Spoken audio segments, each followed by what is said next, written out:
जय श्री ओम नमः सिद्धेभ्यां नमो अरिहन्ताणं नमो सिद्धाणं नमो आयर्याणं नमो वज्राय नमो लोहे सहस्रहूणम् मोक्षमार्गस्य नेतारं भेत्तारं कर्मभूभृतां ज्ञातारं विश्वतत्त्वानां वन्दे तद्गुणलब्धये।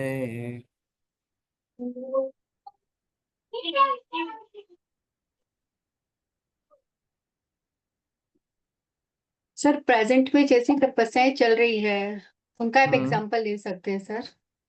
हम्म नहीं, मैं एक्चुअली आगम के तो स्रोत समझा सके। जानना चाह रहा हूँ कि आगम में इस तरीके से क्या स्रोत मिलते हैं।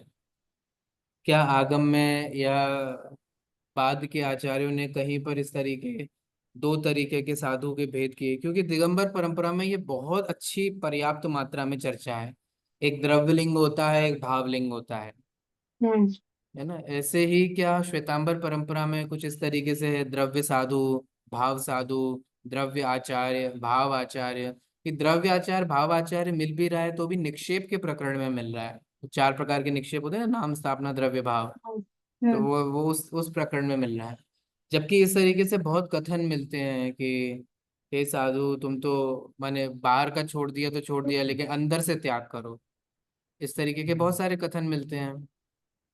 तो वो क्या है, वो उन कथनों की तरफ ज्यादा जाना चाह रहा हूँ कि क्या दो प्रकार के साधु होते हैं, दो प्रकार के ऐसे आचार्य होते हैं जो सिर्फ बाहर बाहर से पालन करते हैं, एक जो बाहर का पालन भी करते हैं और आंतरिक भी है। वो चर्चा आप लोगों के पढ़ने में आई हो तो बताइए। जरूर सर। हम्म मैं देख के बताती हूँ। क्योंकि मैं वही सुबह से ढूंढ रहा हूँ कि बाल व्रत क्या है, बाल तप क्या है, फिर उससे कुछ मिले, कुछ इशारा मिले। मुझे बहुत अच्छा मिला एक हरिभद्र सूरी का पंचाशक प्रकरण। फिर जहां जहां ये क्या बोलते हैं, द्रव, इनके बहुत सारे नाम मिले अंगार मर्दनाचार्य के। उनका मूल नाम तो रुद्र देवाचार्य था, फिर अंगार मर्दनाचार्य भी था, द्रव्याचार्य भी था, अभव्याचार्य भी था। वो कहानियों के क्या क्या स्रोत हैं, वो स्थानांग में भी मिलता है एक उनका नाम, भगवती की टीका में मिलता है, सबकी टीकाओं में ज्यादातर मिलता है वो सब चीजें। उससे कुछ रेफरेंस मिले दो प्रकार के साधुओं को, वो ढूंढ रहे हैं।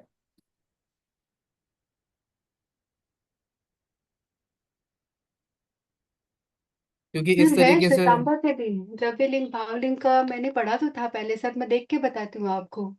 हाँ, आप द्रव्य बताइएगा, क्योंकि मैंने काफी भावलिंग। लोगों से पूछा, तृप्ति मैम से भी पूछा, हेमा जी से भी पूछा, और वो जो साधुओं को मैं पढ़ाने जाता हूँ उनको, उनसे भी पूछा। तो मैंने वो अंश निश्चित रूप से मिलेगा, बट अभी किसी को ध्यान नहीं आ पा रहा है कि वो किधर और विशेष में, इसलिए। वो द्रव्य साधु, भाव साधु, द्रव्य चारित्र, भाव चारित्र, इस तरीके से कुछ मिले तो वो उससे रिलेटेड हो जाएगा। जी। चलिए, अपन बढ़ते हैं मैन्युस्क्रिप्ट्स की ओर। सर एक एक प्रश्न पूछ लूं क्या सर? आज हाँ, कोई है पूछिए, नहीं। हाँ। पूछिए पूछिए। बहुत दिन से मैं सोच रही थी सर आपसे पूछने का। ऐसे तीन चार क्वेश्चन है मेरे पास। आ, ये एक तो आप मुझे बताइए कि इनका रामचंद्र जी का जो का समय है वो कौन से तीर्थंकर के काल का है? मुनि सुव्रतनाथ भगवान। मुनि सुव्रतनाथ भगवान का। भगवान के समय। हम्म, मेरी ओके। एक शोध उस पे भी चल रही है अभी। जैन रामायण पे, सीता जी के हाँ। ऊपर, सीता जी के कारण कार्य पे चल रही है। अच्छा। हाँ, तो विमल सूरी का पौवम चरियु है, फिर रविशेन का पद्म पुराण है, और स्वयंभू का पौवम चरियु करके है। एक प्राकृत का है, एक संस्कृत का है, एक अपभ्रंश का है। ये तीन रामायण नैरेटिव्स हैं। तो उसमें जो सीता जी के साथ जो घटित होता है, सीता जी को जंगल में छिड़वा दिया जाता है। तो वो जो पूरी कहानी का प्रसंग है उसमें कारण कार्य का क्या रोल है, उसके वो सब चीज करते हुए चल रहा सर इतना सब कुछ कैसे कर लेते हैं आप? इतना चल रहा है है। सर। नहीं नहीं, थोड़ा सा निकालना पड़ता है समय इन्हीं सब चीजों में से। चलो। अभी तो बिल्कुल भी समय नहीं मिल पा रहा है, क्योंकि तीन तीन क्लासेस तो ये हैं, फिर वो महाराज साहब को पढ़ाने जाना पड़ता है, वो अलग है, सबकी क्लासेस की तैयारी अलग से करनी पड़ती है। और फिर कभी किसी के पीएचडी का प्रेजेंटेशन है, आज ही दो प्रेजेंटेशन थे, कभी किसी का कुछ है, कभी मीटिंग है, वो सब पूरा दिन इसी में निकल जाता है। बट है, ये भी एक साथ में चलता है। हाँ बोलिए, और प्रश्न पूछिए। और सर ये जो अभवी जीव होती है या निगोद के जो जीव होते हैं ना, वो कौन से हम्म। कर्म के उदय से जीव निगोद में जाते हैं? देखिए, दो निगोदिया जीव होते हैं। आप लोग को आवाज आ रही है मेरी? आ रही है सर। हाँ, दो निगोदिया जीव होते हैं, एक अनादि और एक सादी। हम्म। एक वे निगोदिया जीव जो अनादि काल से निगोद में ही है, वो निगोद से कभी बाहर नहीं निकले। ठीक है, तो एक तो वे जीव हैं, और एक है सादी निगोदिया, जो इस निगोद अवस्था से निकल करके त्रस पर्याय की प्राप्ति की, और पुनः जा करके वे उसी निगोद में जा करके अपना वो क्या कहें, उस कालावधि में उन्होंने अपना कल्याण नहीं किया, मोक्ष प्राप्ति नहीं की। मतलब नहीं की, वो पुरुषार्थ की भाषा में ऐसा नहीं किया। ठीक है, जी कर्मों सर, की, समझ गए, कर्मों हाँ। की भाषा में अलग बोला जाएगा, है ना, सब चीजों में काल की भाषा में अलग।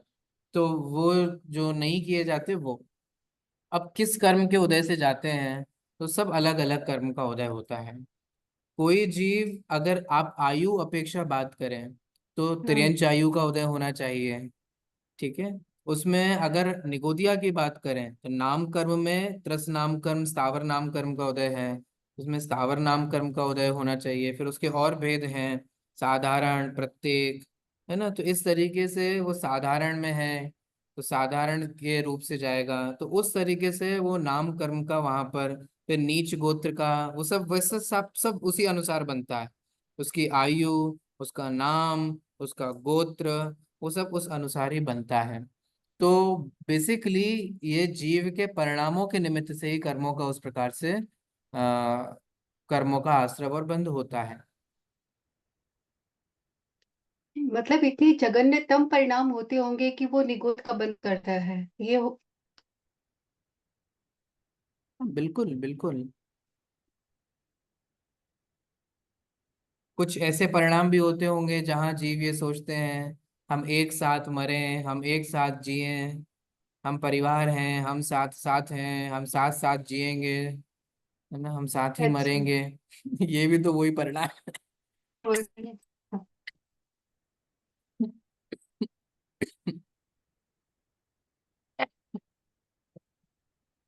निगोद में जीव साथ ही मरते हैं, साथ ही जीवन, वहाँ ऐसी दशा, इसलिए ये भावना नहीं पानी चाहिए कभी, साथ मरेंगे, साथ जिएंगे, साथ करेंगे। साथ की भावना निगोद का कारण है। हम्म।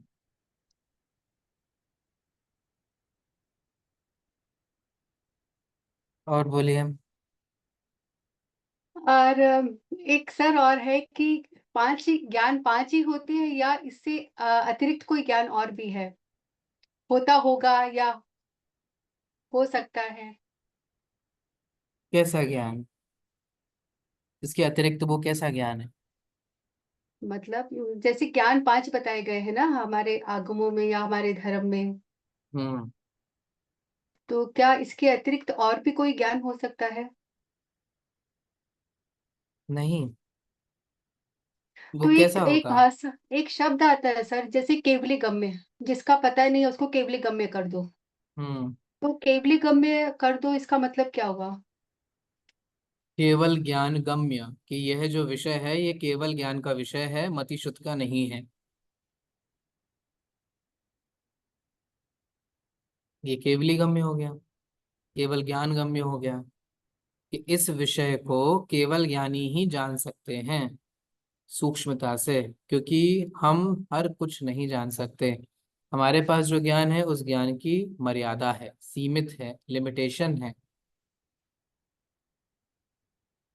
तो मति श्रुति ज्ञान बहुत ही सीमित ज्ञान है, परोक्ष ज्ञान है, सीमित ज्ञान है इस अपेक्षा से।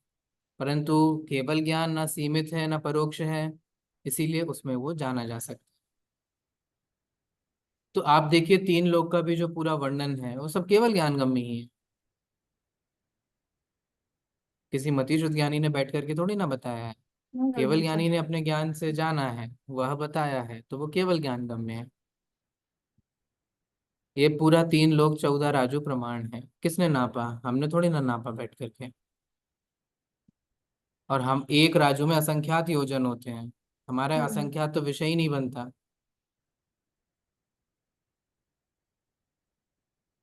जी आपको सर, ऐसा क्यों प्रतिज्ञा लगा जी कि सर। एक छठे ज्ञान की कल्पना होनी चाहिए?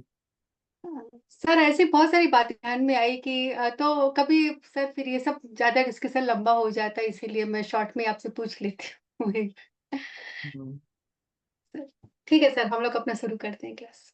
ठीक।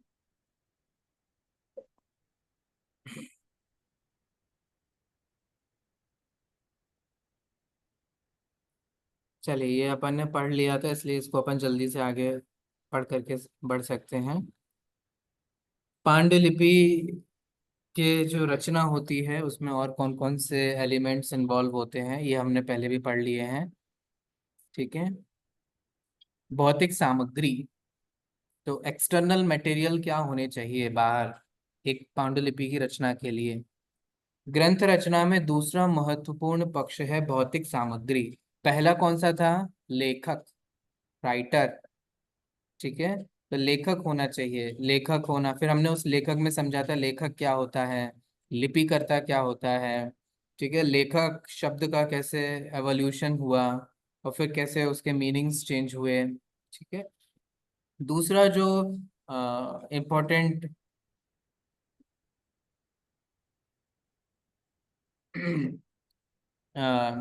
महत्वपूर्ण पक्ष जो है उसका वो है भौतिक सामग्री। ग्रंथ रचना में दूसरा महत्वपूर्ण पक्ष है भौतिक सामग्री।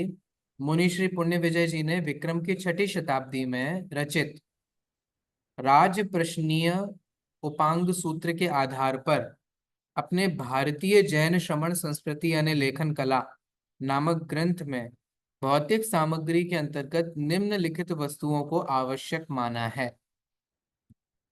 तो किन किन चीजों को उन्होंने आवश्यक माना है?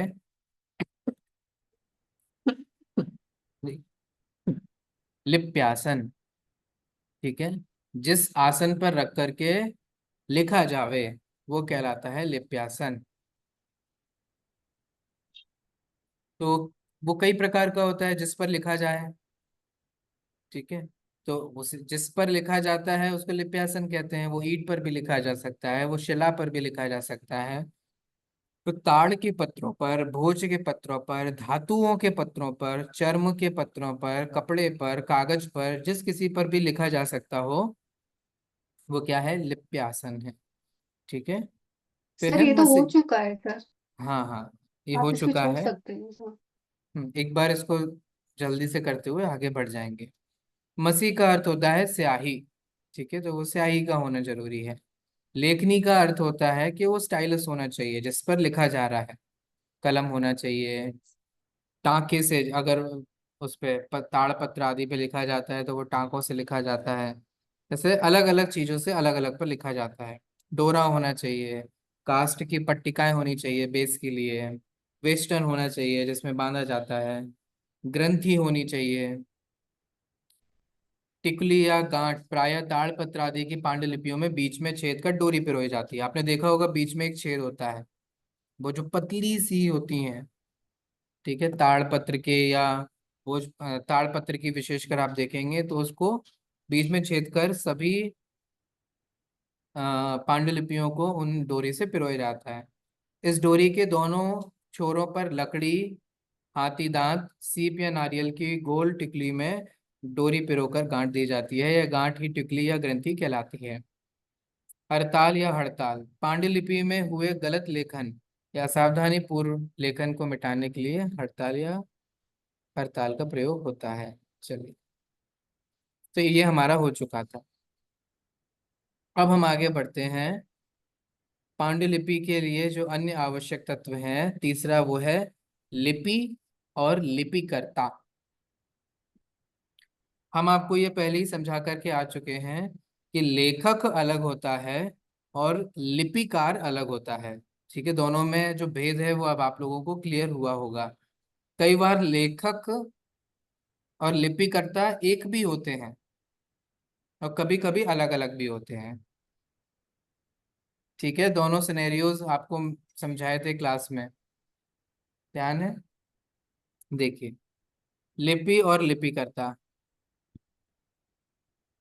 यह पांडुलिपि, लेखक और लिपिकर्ता यूजुअली आज जो हमें मिलती हैं वो सबके अलग अलग हैं। ठीक है, बहुत रेयर, ऐसी माने बहुत रेयर केसेस में ऐसा होता है कि लेखक और लिपिकर्ता एक ही हो। आज जो हमें मैन्युस्क्रिप्ट्स मिलती हैं उनमें तो हमें ये माने बहुत ही रेयर मिलता है, होता ही नहीं, क्योंकि हमें मूल उन आचार्यों की प्रति उपलब्ध नहीं होती ना, इसलिए। देखिए, यह पांडुलिपि ग्रंथ रचना प्रक्रिया का तीसरा महत्वपूर्ण पक्ष है। कभी कभी लेखक और लिपिकर्ता एक ही होते हैं। ठीक है, कब होंगे लेखक और लिपिकर्ता एक, बताइए, मैंने आपको बताया था।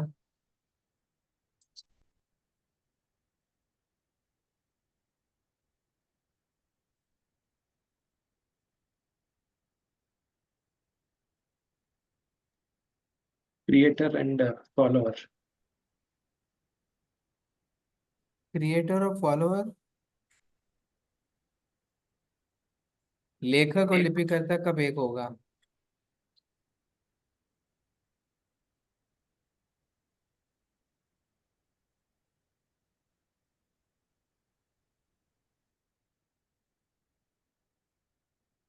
बताइए अरुणा जी, जयदीप जी, बस।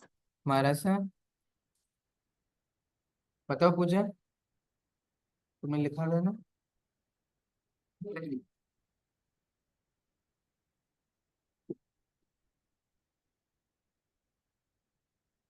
जब अपने आप लिखेंगे स्वहस्त होता है तब सर लेखक और लिपिकर्ता एक ही होगा ना। हम्म। मूलकर्ता द्वारा जब लिखा जाता है तो एक होता है मूलकर्ता, जी, लेखक होता है, दूसरों से लिखवाता है, एक जब स्वयं भी लिखता है। मूलकर्ता स्वयं लिखता है, ठीक है, उसकी जो प्रति होती है उसमें लेखक और लिपिकर्ता एक ही होते हैं।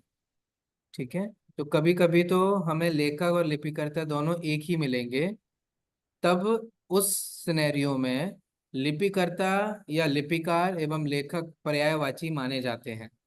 कब माने जाते हैं?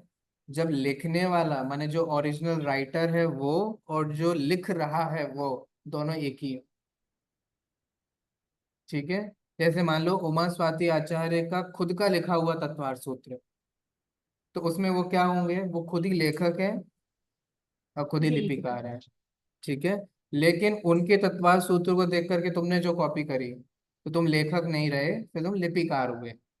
ठीक है, इसलिए लेखक अलग हो गया, फिर लिपिकार अलग हो गया। ठीक है, समझ में आ रहा है ना? फिर लेखक होंगे उमा स्वाति और लिपिकार हुई पूजा। लेकिन दोनों को ही लिपि का पूर्ण ज्ञान एवं उसका अभ्यास अवश्य होना चाहिए। ठीक है, प्राचीन काल में ऐसे लेखक या लिपिकर्ताओं के लिए निर्देश ग्रंथ भी मिलते थे, क्योंकि ये एक कला थी, एक आर्ट थी। तो उस आर्ट के कुछ सर्टेन रूल्स एंड रेगुलेशंस, कैसे अच्छे से लिखा जाए, कैसे अच्छे से वो चीज हो, उसके संदर्भ में।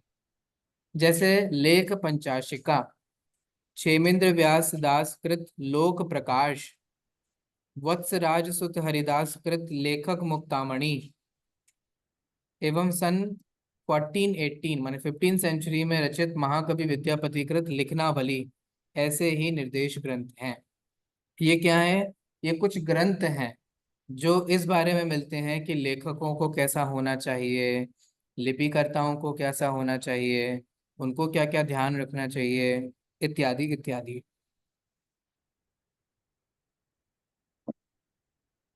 देखिए आगे, लेखक और लिपिकर्ता। लेखक शब्द का प्रयोग लिखने वाले के अर्थ में प्राचीन काल से व्यवहृत होता आया है। अनेक प्राचीन ग्रंथों में इसका उल्लेख हुआ है। सांची स्तूप के एक शिलालेख में लेखक शब्द का प्राचीनतम उल्लेख प्राप्त होता है। ये हमें सबसे जो पुराना उल्लेख मिल रहा है उसके बारे में बता रहे हैं सांची के स्तूप। यद्यपि यहाँ लेखक शब्द से लेखन व्यवसाय में लगे व्यक्ति का ही अभिप्राय है, किंतु डॉक्टर बूलन ने इस शिलालेख का अनुवाद करते समय इस शब्द का अर्थ copyist of manuscript, copyist of manuscript माने मैन्युस्क्रिप्ट की कॉपी करने वाला, समझ रहे हैं ना आप? मैन्युस्क्रिप्ट की कॉपी करने वाला या राइटर या क्लर्क ही दिया है। ये डॉक्टर बूलन ने जो उसका अर्थ किया वो। वस्तुतः प्रारंभ में लेखक शिलालेखों पर उत्कीर्ण किए जाने वाले प्रारूप तैयार करते थे। ये प्रारूप समझ रहे हैं आप? देखिए, कोई भी चीज शिलालेख पर लिखी जाएगी। शिलालेख पर क्यों लिखा जाता है, पहले ये बताओ चलो। शिलालेख पर क्यों लिखते हैं? सर वो हमेशा के लिए रहे, मिटे नहीं। हाँ बस बराबर, बिल्कुल सही। शिलालेख पर लिखना ये सुनिश्चित करता है कि वो बहुत काल तक टिका रहेगा, नष्ट नहीं होगा। ठीक है, आप लोगों को याद होगा अपने यहाँ भी जब कषायों का उदाहरण देते हैं, है ना, तो जल पे की गई रेखा, बालू पे की गई पत्थर की रेखा, रेखा से। शिला पे की गई रेखा, उदाहरण देते हैं ना इस बात का यस। दर्शन मान। कि अनंतानुबंधी कषाय माने शिला पे की गई लेखा जैसे रेखा जैसी है ना, अमिट हो जाती है, नष्ट नहीं होती, इस अर्थ में किया जाता है। तो शिला पर जब लिखवाया जाता है तो इन भावों सहित लिखवाया जाता है कि वो नष्ट ना हो जाए, खत्म ना हो जाए। ठीक मिट है, ना जाएगा मिट यहाँ। ना जाए, उसकी ड्यूरेशन बढ़ जाए। ये सिर्फ ड्यूरेबिलिटी बढ़ाने के लिए था, क्योंकि as compare to other materials उनकी जो ड्यूरेबिलिटी थी वो इंस्क्रिप्शंस के लास्टिंग ही कंपेयर बहुत। में ज्यादा थे, तो वो लास्ट लॉन्गिंग थे शिलालेख, इसलिए कराया जाता था। फिर भी एवर लास्टिंग नहीं है। फिर भी नष्ट होते हैं। ठीक है, आज जैसे आप देखें विद्वानों को बहुत चिंता हो रही है। अपना जो हाथी गुफा का शिलालेख है उड़ीसा में, जहाँ हमें नमोकार मंत्र मिलता है और वो सब चीजें मिलती हैं, वो बहुत नष्ट हो रहा है, वो बहुत क्षीण हो रहा है। तो काफी विद्वानों को चिंताएं हो रही हैं। शिलालेख ज्यादा समय के लिए रहते हैं। तो अब आप देखिए होता क्या था। ऐसा तो नहीं होगा ना कि डायरेक्ट वो जाएंगे और शिला पे लिखना शुरू कर देंगे, और फिर कोई गलती हो गई तो अब क्या करेंगे? तो वहां थोड़ी ना दोबारा से चेंज हो जाएगा। तो बहुत ही केयरफुली उनको करना होता था। एक शिला पे लिखने से पहले उसकी एक रफ कॉपी बनाई जाती थी जो शिला पे लिखी जानी है। बहुत सिंपल सी बात है, कुछ कोई भी चीज को फेयर करने से पहले आप रफ कर लेते हैं ना, बस वो वैसे ही होता था। सर क्या चीज से लिखते थे शिला पर? शिला पर तो से ठोक छेनी के? हथौड़े से मार मार के छेनी से? लिखा जाता है ना। ओ। कल्चर से। हम्म। देखिए, वस्तुत ये मैं आपको इस लाइन का मीनिंग बता रहा था। ठीक है, वस्तुतः प्रारंभ में लेखक शिलालेखों पर उत्कीर्ण किए जाने वाले प्रारूप तैयार करते थे। बाद में लेखक को पांडुलिपि तैयार करने का कार्य भी दिया जाने लगा था। दोनों में अंतर समझ में आया? तो शुरू में तो वो एक शिलालेख पर क्या लिखा जाएगा उसका प्रारूप, उसकी एक आउटलाइन तैयार करते थे। ठीक है, और फिर उन्हीं लोगों को किन काम में नियुक्त कर दिया गया? पांडुलिपि की पांडुलिपि कॉपी के। बनाने के लिए। ठीक है,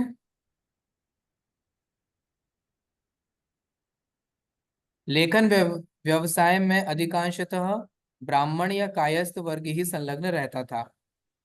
प्राचीन मंदिरों या ग्रंथागारों में इन लेखकों की नियुक्ति ग्रंथ लेखन हेतु की जाती थी। ये इनका एम्प्लॉयमेंट होता था, जॉब होती थी। हमारे संग्रह में ऐसी अनेक पांडुलिपियां देखने में आई हैं जिनका लिपिकर्ता या लिपिकार ब्राह्मण इंद्रमणि रहा है।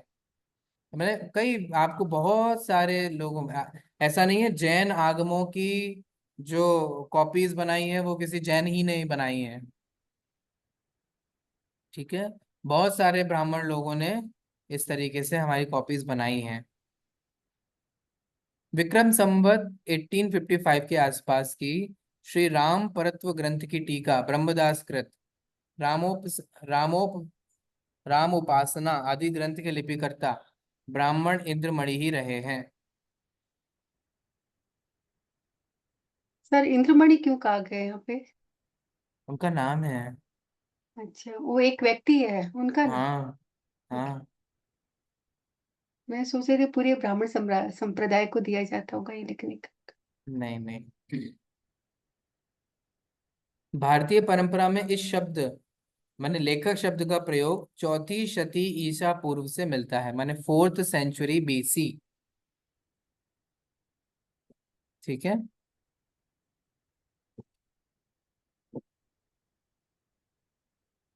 इसके अन्य पर्यायवाची शब्द हैं लिपिकार, लिपिकार, दीपिकार। ठीक है, ये कुछ टर्म्स मिलते हैं। लिपिकार, लिपिकार, दीपिकार। अभी तो लिपिकार ही फेमस है। अशोक के अभिलेखों में यह शब्द दो अर्थों में प्रयुक्त हुआ है। तो अशोक ने बहुत सारे अभिलेख लिखवाए हैं।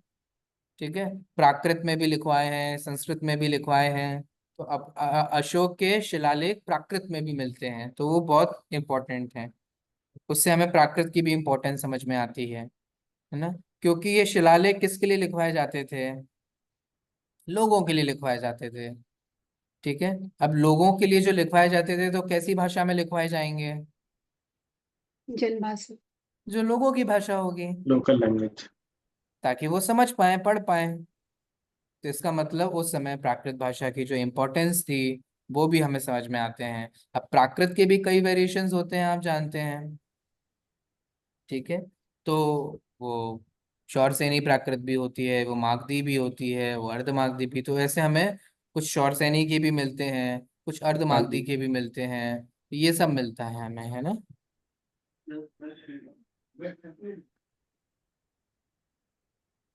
अशोक के अभिलेखों में यह शब्द दो अर्थों में प्रयुक्त हुआ है। एक तो लेखक के अर्थ में, दूसरा शिलाओं पर लेख उत्कीर्ण करने वाला मनुष्य। ठीक है, एक लेखक और शिलाओं पर लेख उत्कीर्ण करने वाला मनुष्य के रूप में। अमरकोश में लेखक और लिपिकार को पर्यायवाची माना गया है। पाणिनि की अष्टाध्यायी के आधार पर डॉक्टर वासुदेव शरण अग्रवाल लिपि का अर्थ लेखन और लेख बतलाते हैं। इस प्रकार पाणिनि ने ग्रंथ, लिपिकार, यवनानी लिपि आदि शब्दों का प्रयोग किया है।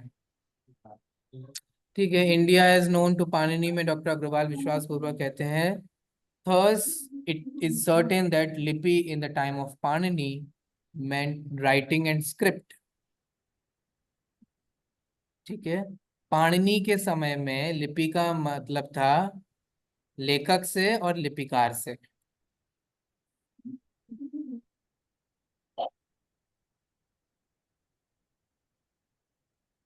चलिए अब हम आगे बढ़ते हैं और समझते हैं कि लेखक और लिपिकार के क्या गुण होने चाहिए, क्योंकि ये भी मिलता है और ये क्वेश्चन आ सकता है कि लेखक और लिपिकार के क्या गुण होने चाहिए।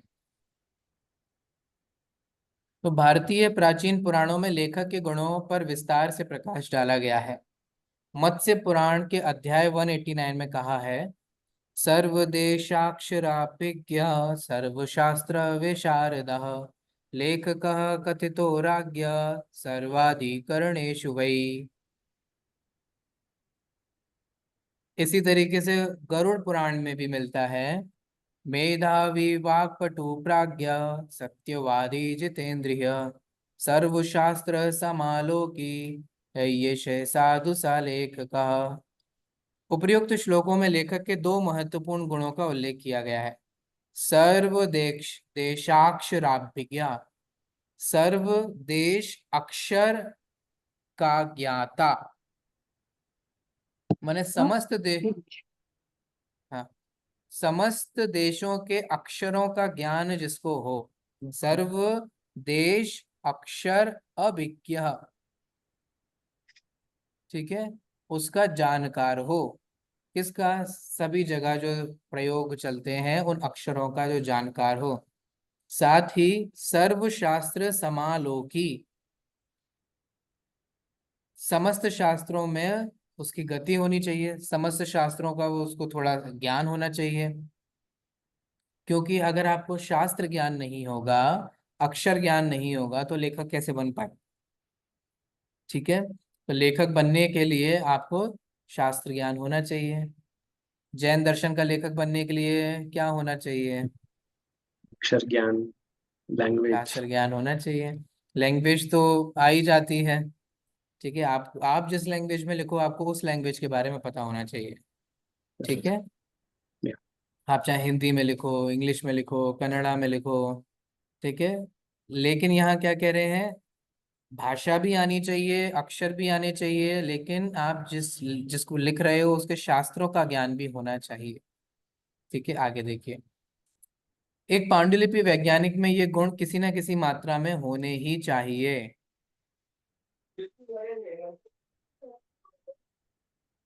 शांगधर पद्धति में भी यही बातें कही गई हैं।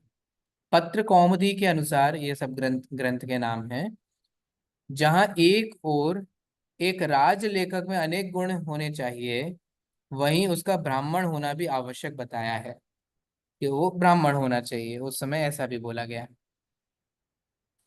इसका कारण, अब इसका रीजन भी बताते हैं। इसका कारण उस समय की सामाजिक स्थिति में ब्राह्मण का कार्य पढ़ना पढ़ाना माना गया है।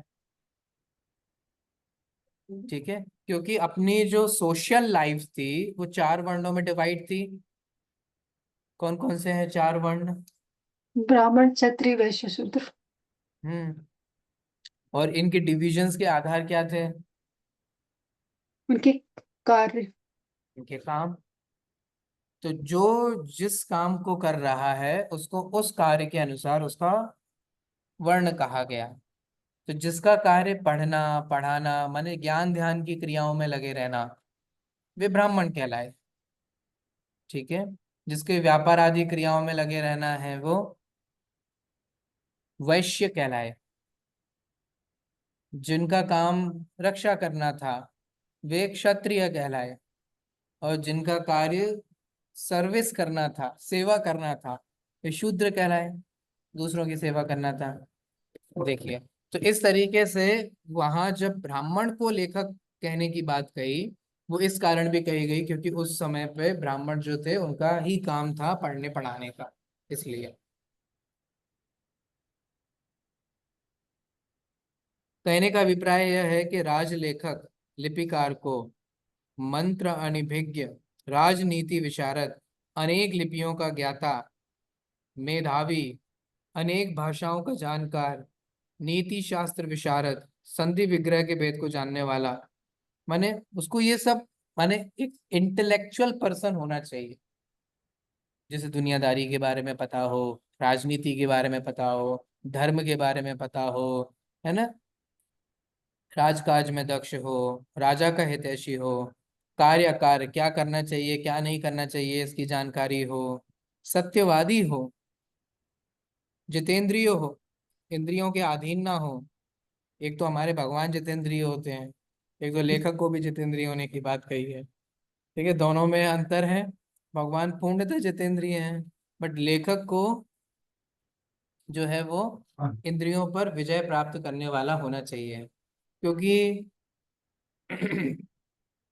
जो इंद्रियों का लंपटी है वो एक अच्छा लेखक नहीं बन सकता, है ना। जो खाने पीने में, इन सब चीजों में, जैसे विषय भोगों की अभिलाषाओं में है, धर्मज्ञ हो।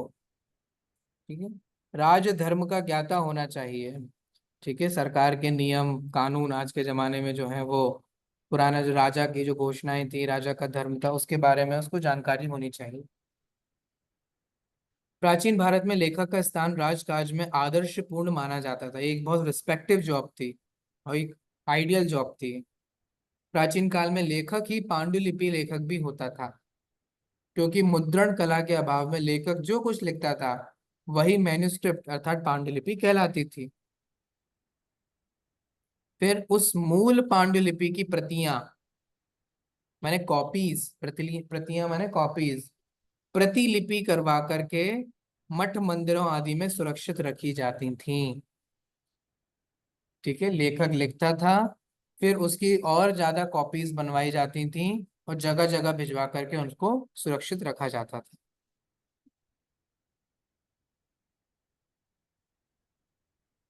आज हिंदी में ये हिंदी में रचनाकार को लेखक कहा जाता है। आज कोई जो रचना करने वाला है उसको लेखक कहते हैं। पुराने जमाने में वो मैन्युस्क्रिप्ट से रिलेटेड था। लेकिन विशेष अर्थ में लिखिया, लिपिकार, लिपिकर्ता भी कह सकते हैं।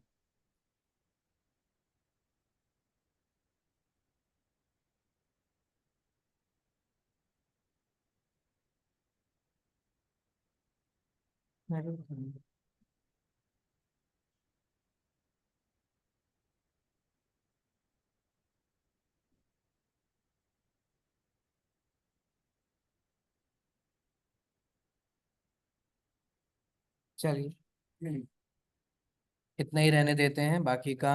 अब लिपिकार का भी क्या महत्व रहा है, इनकी भी क्या इम्पोर्टेंस रही है, और लिपिकारों से क्या दोष हो जाते हैं, वो जो आगे के प्रकरण हैं वो अपन नेक्स्ट क्लास में पढ़ लेंगे। ठीक है, चलिए, सभी को जय सर आप कौन जिनेन्द्र। सी बुक से पढ़ा रहे हैं सर?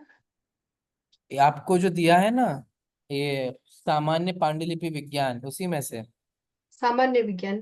ठीक है। हम्म, वो दोनों ही सर कल पुस्तकें मैंने बहुत अच्छी खोजा हैं। था ये सब, आप जो पढ़ा रहे हैं वो उसमें मिला नहीं है। है ना, ठीक है उसी सर, में मैं से ही देख है, लेती उसी में से ही लिया है। हूँ। ठीक है सर।